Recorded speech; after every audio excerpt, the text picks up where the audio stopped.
Start. स्वाधीनता के बाद बनाए गए भारत के संविधान की उद्देशिका को हमारे संविधान की आत्मा समझा जाता है। इसमें 4 आदर्शों न्याय, स्वतंत्रता, अवसर की समानता और बंधुता की प्राप्ति कराने का संकल्प व्यक्त किया गया है। इन 4 में भी न्याय का उल्लेख सबसे पहले किया गया है। हमारी न्यायिक प्रणाली का एक प्रमुख ध्येय है कि न्याय के दरवाजे सभी लोगों के लिए खुले हों। हमारे मनीषियों ने सदियों पहले इससे भी आगे जाने अर्थात न्याय को लोगों के दरवाजे तक पहुंचाने का आदर्श सामने रखा था। ऋषि ने कहा था कि वन में विचरण करने वाले व्यक्ति के लिए वन में, योद्धाओं के लिए युद्ध शिविर में और व्यापारियों के लिए उनके कारवा में ही अदालत लगाई जानी चाहिए।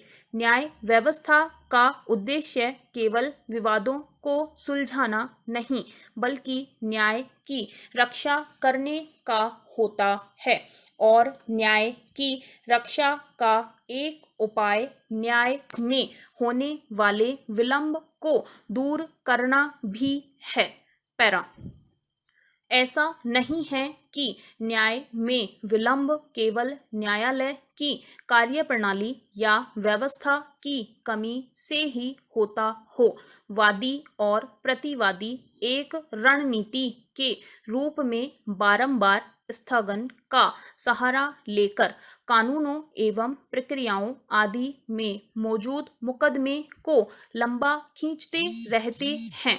अदालती कार्यवाही और प्रक्रियाओं में मौजूद इनका निराकरण करने में न्यायपालिका को सजग रहते हुए भूमिका निभानी आवश्यक हो जाती है।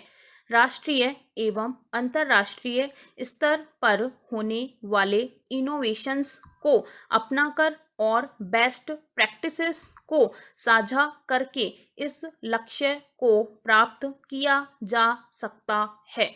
मुझे विश्वास है कि 2 दिन तक चलने वाले इस सम्मेलन में न्यायिक प्रशासन के इन सभी पहलुओं पर गहराई से विचार विमर्श किया जाएगा और कार्यवाही के बिंदु तय किए जाएंगे। मुझे बहुत प्रसन्नता होगी यदि इन निष्कर्षों की एक प्रति राष्ट्रपति भवन को भी उपलब्ध कराई जाए। पैरा। कहते हैं कि आज भी हर व्यक्ति का अंतिम सहारा और भरोसा न्यायपालिका ही है। देश के साधारण से साधारण नागरिक का भरोसा न्याय व्यवस्था में बनाए रखने के लिए राज्य के अंगों के रूप में हम सभी को आगे उल्लिखित बिंदुओं पर विचार करना चाहिए, जैसे शीघ्र, सुलभ और किफ़ायती न्याय प्रदान करने की दृष्टि से टेक्नोलॉजी का प्रयोग बढ़ाने, प्रक्रिया और कागजी कार्यवाही को सरल बनाने तथा लोगों को उनकी अपनी भाषा में न्याय दिलाने के लिए हम क्या क्या कर सकते हैं। पैरा। न्यायिक अकादमियों में भविष्य के न्यायाधीश तैयार होते हैं। पहले दिन से ही उन पर नागरिकों के जीवन, स्वतंत्रता, संपत्ति और गरिमा की रक्षा के प्रश्नों पर निर्णय लेने की जिम्मेदारी आ जाती है। उन्हें विधि के शासन को बनाए रखने के प्रश्नों पर भी निर्णय लेने होते हैं। नई नई स्थितियों से समझ बूझ के साथ निपटना होता है। इसलिए न्याय के आसन पर बैठने वाले व्यक्ति में समय के अनुसार परिवर्तन को स्वीकार करने, परस्पर विरोधी विचारों या सिद्धांतों में संतुलन स्थापित करने और मानवीय मूल्यों की रक्षा करने की समावेशी भावना होनी चाहिए। न्यायाधीश को किसी भी व्यक्ति, संस्था और विचारधारा के प्रति किसी भी प्रकार के पूर्वाग्रह तथा पूर्व संचित धारणाओं से सर्वथा मुक्त होना चाहिए। न्याय करने वाले व्यक्ति का निजी आचरण भी मर्यादित, संयमित, संदेह से परे और न्याय की प्रतिष्ठा बढ़ाने वाला होना चाहिए। पैरा, हम भारत के लोगों की न्यायपालिका से बहुत अपेक्षाएं हैं। समाज न्यायाधीशों से ज्ञानवान, विवेकवान, शीलवान और मतिमान और निष्पक्ष होने की अपेक्षा करता है।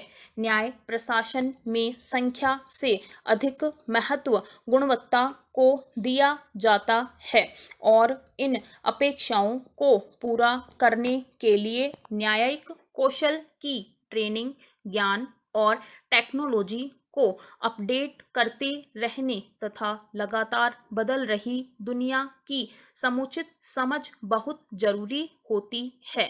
मैं इसे अपना सौभाग्य मानता हूँ कि मुझे राज्य के तीनों अंगों अर्थात विधायिका, कार्यपालिका और न्यायपालिका से जुड़कर देश की सेवा करने का अवसर मिला। एक अधिवक्ता के रूप में गरीबों के लिए न्याय सुलभ कराने के कतिपय प्रयास करने का संतोष भी मुझे है। उस दौरान मैंने यह भी अनुभव किया था कि भाषाई सीमाओं के कारण वादियों प्रतिवादियों को अपने ही मामले में चल रही कार्यवाही और सुनाए गए निर्णय को समझने के लिए संघर्ष करना होता है। पैरा, मुझे बहुत प्रसन्नता हुई जब मेरे विनम्र सुझाव पर सुप्रीम कोर्ट ने इस दिशा में कार्य करते हुए अपने निर्णयों का अनुवाद 9 भारतीय भाषाओं में उपलब्ध कराया। कुछ उच्च न्यायालय भी स्थानीय भाषा में निर्णयों का अनुवाद कराने लगे हैं। मैं इस प्रयास से जुड़े सभी लोगों को हार्दिक बधाई देता हूँ, लेकिन अब मेरी अपेक्षाएं कुछ और बढ़ गई है। यह कार्यक्रम देश की सभी राज्य न्यायिक अकादमियों के बीच सतत न्यायिक प्रशिक्षण के लिए अपनाई जाने वाली प्रक्रिया को साझा करने का यह प्रथम और सराहनीय प्रयास है। इसलिए राज्य न्यायिक अकादमियों के निवेशकों के इस अखिल भारतीय सम्मेलन का उद्घाटन करते हुए मुझे हर्ष का अनुभव हो रहा है। इस प्रयास के लिए मैं विशेष रूप से मध्य प्रदेश उच्च न्यायालय के मुख्य न्यायाधीश और इस सम्मेलन के आयोजन से जुड़े अन्य सभी पक्षों को बधाई देता हूँ। पैरा, मुझे बताया गया है कि कोविड-19 महामारी के दौरान भी मध्य प्रदेश राज्य न्यायिक अकादमी ने ऑनलाइन प्रशिक्षण कार्यक्रम आयोजित किए। इनके अलावा अकादमी ने अपनी वेबसाइट पर उपयोगी शिक्षण सामग्री, व्याख्यानों का लाइव टेलीकास्ट और न्यायाधीशों के लिए रिकॉर्डेड लेक्चरर उपलब्ध कराकर संसाधनों के सदुपयोग का उत्कृष्ट उदाहरण प्रस्तुत किया है। इसके लिए अकादमी के अध्यक्ष और उनके सहयोगी प्रशंसा के पात्र हैं। मुझे यह देखकर प्रसन्नता होती है कि न्याय व्यवस्था में टेक्नोलॉजी का प्रयोग बहुत तेजी से बढ़ा है। देश में 18,000 से ज़्यादा न्यायालयों का कंप्यूटरीकरण हो चुका है। लॉकडाउन की अवधि में जनवरी 2021 तक पूरे देश में लगभग 76 लाख मामलों की सुनवाई वर्चुअल कोर्ट्स में की गई। शीघ्र न्याय प्रदान करने के लिए व्यापक न्यायिक प्रशिक्षण की जरूरत के साथ साथ टेक्नोलॉजी के अधिकाधिक प्रयोग की संभावनाएं दिनों दिन बढ़ती जा रही है।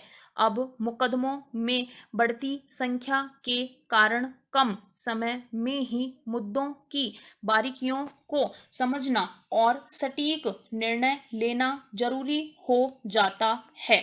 नए नए कानूनों के लागू होने की प्रकृति में व्यापक बदलाव आने और समय सीमा में मामलों को निपटाने की आवश्यकता ने भी न्यायाधीशों के लिए यह जरूरी बना दिया है कि वे विधि और प्रक्रियाओं का ज्ञान रखें। स्टॉप। Thank you.